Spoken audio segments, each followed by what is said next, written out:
इस समय मैं मौजूद हूँ देवरिया में और मैं ऐसे महिला नेत्री की बात करने वाला हूँ जो उत्तर प्रदेश के राजनीति में जब किसी महिला नेत्री की बात आता है तो सबसे पहले उनका नाम लिया जाता है।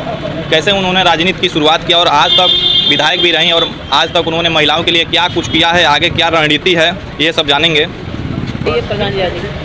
मौजूद हैं हम देवरिया में और हमारे साथ उत्तर प्रदेश के राजनीति में जब किसी महिला की बात की जाती है तो सबसे पहले गजला लारी जी का नाम लिया जाता है जो रामपुर से विधायक भी रही हैं और सपा के एक वरिष्ठ नेता हैं और इनसे हम आज कुछ खास बातचीत करेंगे। सबसे पहले सर तो आपका स्वागत है हमारे न्यूज़ पूर्वांचल तक पर। जी शुक्रिया। सबसे पहले हम चाहेंगे चूँकि राजनीति में महिलाओं की संख्या बहुत कम है और पूर्व की अपेक्षा अब कुछ बढ़ रहा है, लेकिन जिस समय आप राजनीति में आई उस समय क्या स्थिति रहा और कैसे आपको हिम्मत मिली राजनीति में आने के लिए और आप राजनीति में आई, विधानसभा तक गई, विधायक भी रहीं? दरअसल लंबी कहानी है लेकिन शॉर्ट में थोड़ा सा बताना चाहूँगी कि मेरे हस्बैंड थे श्री मुराद अहमद लारी साहब, तो वो 96 में एमएलए हुए थे बीएसपी से और अचानक से उनकी एंसेफ्लाइटिस होने की वजह से डेथ हो गई थी। तो 2002 में मैं भी मुझे टिकट मिला बीएसपी से, हम इलेक्शन लड़े और लोगों ने मुझे जिताया सलेमपुर विधानसभा से। फिर उसके बाद हम लोग 2007 में समाजवादी पार्टी से इलेक्शन लड़े और फिर जो वो सीट जब रिज़र्व हो गई तो नई सीट बनी थी यहाँ रामपुर कारखाना, तो फिर यहाँ से हम लोग 2012 में इलेक्शन लड़े थे। तो इस तरह से हमारी शुरुआत हुई थी 2002 से। क्या आपको नहीं लगा कि हम महिला हैं और उस समय राजनीति में महिलाओं की संख्या 9 के बराबर था, तो फिर भी आपने राजनीति चॉइस किया, इसके पीछे क्या कुल कारण रहा?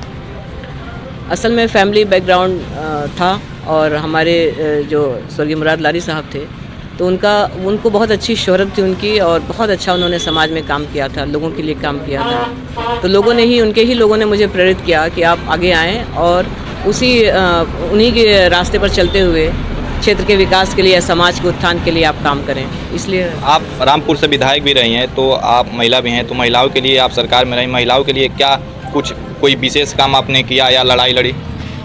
देखिए, महिलाओं का उत्पीड़न तो बहुत हुआ इस सरकार में और हम लोगों ने संसद से सड़क तक इसके लिए आवाज़ भी उठाई और सदन में भी हमने जब मौका लगा तो हम लोगों ने बोलने का काम किया है।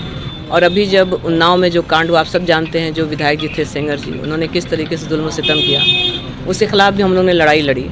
और जब हम लोग की सरकार थी समाजवादी पार्टी की, जब हमारे नेता श्री अखिलेश यादव जी मुख्यमंत्री थे, तो हम लोगों ने महिलाओं को पेंशन देने का काम किया था और समाजवादी पेंशन, उसके अलावा तमाम हम लोगों ने जो बहन बेटियां उनके लिए पढ़ाई के बाद 30,000 का भी इंतज़ाम हुआ। उसके अलावा उनकी पढ़ाई के लिए भी, इलाज के लिए भी व्यवस्था की गई। हम लोगों ने कई हमारे साथ ये सारी योजनाएं तो भारतीय जनता पार्टी की सरकार आने के बाद बंद हो गया है, तो क्या समाजवादी पार्टी सरकार में आती है तो विशेष तौर पर आप महिला हैं और मैं आपसे जानना चाहता हूं महिलाओं के लिए क्या कुल नए योजना आएंगे और अखिलेश जी क्या कुछ घोषणा किए हैं? देखिए, समाजवादी पेंशन तो शुरू होगा ही और एक महिला को तकरीबन 1500 से 2000 रुपये तक महीना मिलेगा, जिससे कि वो अपने ज़िंदगी की कोई भी शुरुआत कर सकती हैं या अपने लिए कोई भी ज़रूरत जो आए उनके सामने उसकी पूरी कर सकती हैं। उसके अलावा हमारे नेता ने श्री अखिलेश यादव जी ने ये कहा है कि हम मुफ्त शिक्षा देंगे। उस मुफ्त शिक्षा में चाहे लड़के हों या लड़की, सबको मुफ्त शिक्षा दी जाएगी और नए रोज़गार के साधन मुहैया किए जाएंगे। उसके अलावा मुफ्त इलाज किया जाएगा, जिससे कि अभी आपने कोरोना काल में देखा कि जो सरकार की बदइंतज़ामी थी, जिसकी वजह से ऑक्सीजन के अभाव में तमाम लोगों की डेथ हुई, जलाने के लिए लकड़ी नहीं मिली, नदियों में शव बहाए गए। आप लोगों ने देखा कि किस तरीके से शवों की बेहुरमती हुई। तो ये सब जो एक दाह संस्कार का जो नियम है, जो एक संस्कृत धर्म के अनुसार जो होना चाहिए था, वो नहीं हो पाया। सबके मन में समाजवादी पार्टी सत्ता में आती है तो भारतीय जनता पार्टी में जो महिलाओं के प्रति अपराध बढ़ा है तो उसके लिए क्या कोई नया कानून बनाएगी? वो किस तरह से उस अपराध पर महिलाओं का जो उत्पीड़न हो रहा है उस पर रोक लगाने का काम करेगी?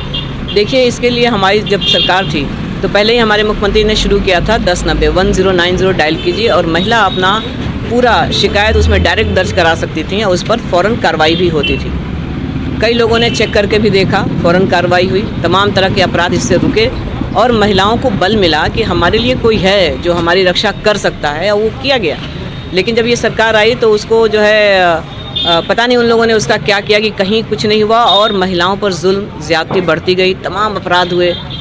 और हम समझते हैं कि जब आने वाली सरकार आने वाली है समाजवादी पार्टी की, तो इस सरकार में हमारे मुख्यमंत्री जी श्री अखिलेश यादव जी जब बनेंगे तो वो ज़रूर इसके बारे में और ज़्यादा बड़े पैमाने पर काम करेंगे, जिससे कि महिलाओं की, हमारी बहनों की रक्षा हो सके और उनकी ज़िंदगी का जो वो चाहती हैं आगे बढ़ने के लिए नए आयाम दिए जा सकेंगे उनके लिए। अखिलेश यादव किन मुद्दों के लिए सत्ता में आएंगे, क्या लग रहा है परिवर्तन होगा?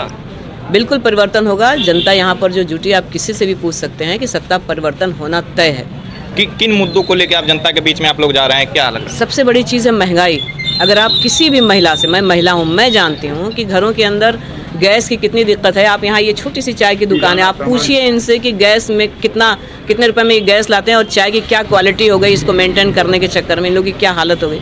हमारी जो बहनें खाना बनाती हैं वो कह रही हैं कि हम लोग 1000 रुपये गैस के लिए कहाँ से लाएंगे, इतनी महंगाई बढ़ गई है, अनाज खरीदें कि गैस खरीदें, तमाम चीज़ें हैं, डीजल है, पेट्रोल है, महंगाई बढ़ गई है। उसके अलावा जो बेरोज़गार हो गए हमारे तमाम भाई, जो ये लोग निजीकरण कर रहे हैं, उसकी वजह से भी तमाम हमारे भाई जो बेरोज़गार हो गए, तमाम अपराध इसकी वजह से बढ़ रहे हैं। तो अपराधों को रोकने के लिए हमारे राष्ट्रीय अध्यक्ष जी ने तमाम तरह की घोषणाएं की हुई हैं और हम समझते हैं कि जब भी वो आएंगे सरकार में तो जो वो कहते हैं वो लोग करते हैं, तो अमली जामा ज़रूर पहनाएंगे और अपने वादों को पूरा करेंगे।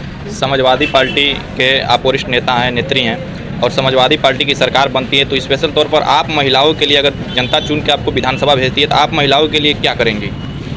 देखिए, सबसे पहले तो हम लोग इस सरकार बनेगी तो बहुत कुछ योजनाएं हम लोग चलाएंगे। इन लोगों को छोटे छोटे रोज़गार देने का काम करेंगे, जिससे कि महिलाएं तो बाहर बहुत नहीं जा सकती हैं, घर की जिम्मेदारियां भी होती हैं, तो अपने गांव में ही रह करके छोटे रोज़गार में वो शामिल हो करके अपने घर को चला सकें। उसके अलावा इनकी शिक्षा के लिए हम लोग भरपूर प्रयास करेंगे कि मुफ्त शिक्षा हो और अच्छी शिक्षा हासिल कर सके अपने काबिलियत के हिसाब से। उसके अलावा जब शिक्षा होगी तो जाहिर सी बात है कि अपने लिए खुद अपना रास्ता चुन लेंगी। हम लोगों ने जो पिछली सरकार में जो लैपटॉप दिया था, बहुत बड़ी ये वजह है जो आप देख रहे हैं कि सोशल मीडिया में जो लोग ऊपर बढ़े हैं इससे और तमाम दुनिया देखने का काम किया गया है, वो तभी से हुआ है जब लैपटॉप को बांटा गया था समाजवादी पार्टी की सरकार में। हमारा अंतिम सवाल आपसे है कि आप अल्पसंख्यक महिला हैं और समाजवादी पार्टी में एक बड़ा चेहरा है, तो क्या अखिलेश यादव ने 2022 विधानसभा चुनाव को लेकर अल्पसंख्यक समाज के लिए क्या कोई किसी प्रकार की घोषणा किया है? देखिए, सवाल सिर्फ अल्पसंख्यक का नहीं है, सवाल सबका एक है। सब लोग एक जैसे हैं। महंगाई अगर है तो सबके साथ है, सिर्फ एक समुदाय या एक धर्म के साथ नहीं है। जुल्म अगर हो रहा है तो सबके साथ हुआ है। अभी रिसेंटली आप देखें ना, वो बच्ची जो कहीं सर्विस करती थी उसके साथ क्या दरिंदगी की गई। तमाम चीज़ें हैं, सब एक हैं। महंगाई को लेकर, जुल्म को, ज़्यादती को लेकर के, अपराध को लेकर के, और हम लोग चाहेंगे कि जब भी सरकार बने तो इस पर कंट्रोल, इस पर लगाम लगे पहले अपराधों पर। अल्पसंख्यक में ज़्यादातर ये सवाल उठाए जा रहे हैं, चाहे सोशल मीडिया के माध्यम से या जमीन से, कि मुसलमान क्यों समाजवादी पार्टी को ही वोट करे, अन्य भी तो सेकुलर पार्टियां हैं। ये जो सरकार है, ये सब लोग आप लोग देख चुके हैं कि किस तरीके से लोगों के ऊपर ज़्यादती बढ़ी है। और ज़्यादती क्या धर्म को देख के थोड़ी हो रहा है, वो तो जो कमज़ोर है उसके ऊपर जुल्म करने का काम किया जा रहा है। चाहे वो आपका व्यापारी हो, चाहे वो दुकानदार हो, चाहे किसान हो। आप सबसे बड़ा देख लीजिए किसान, क्या किसान में कहीं धर्म आपको दिख रहा है कि धर्म के लोग हैं? किसको अलग करेंगे आप? सब किसान हैं। क्या उन पे जुल्म हो रहा है? क्या किसान लोग धरना दे रहे हैं? क्या उनके ऊपर उनकी बात सुनी जा रही है? तो हम लोग को तो सबके साथ चलना है जो जिनके ऊपर जुल्म हो रहा है।